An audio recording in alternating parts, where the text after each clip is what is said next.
সেইটা হলো মা বাবার অবাধ্য হবে না। কার অবাধ্য হবে না? মা বাবা। মা হতে পারে মুশরিক, বাবা হইতে পারে মুশরিক, ইহুদি নাস্তিক হয়ে গেছে, নষ্ট হয়ে গেছে। আপনার 3 ভাই থেকে 4 ভাই থেকে আপনাকে সম্পদ দিছে না, ওই 3 ভাইকে দিছে। কথা কি বুঝাইতে পারছি? খুব সময়ের স্বল্পতা, সময় নাই। আমার ভাইয়েরা একটু শুনেন, একটু ভালো করে শুনেন। আপনার বাবা আপনাকে সম্পদ দিল না, ওই 3 ভাইকে দিছে।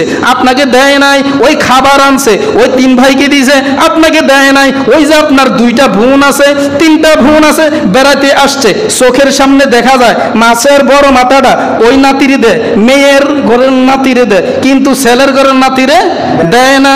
বুঝাই আর কি, আমি বুঝি এই জগতের ক্ষেত্রটা। নিজের ছেলেরটার একটু কম কম দেহে, মেয়েরটার একটু বেশি বেশি দেহে, একটু মায়া বেশি লাগে, স্বাভাবিক লাগবেই। আপনার মনে কষ্ট হতে পারে। ও আমার ভাইয়েরা, অনেক কথা বলার সময় নাই। নবী বলেন তারপরেও পিতা মাতার অবাধ্য হওয়া যাবে না।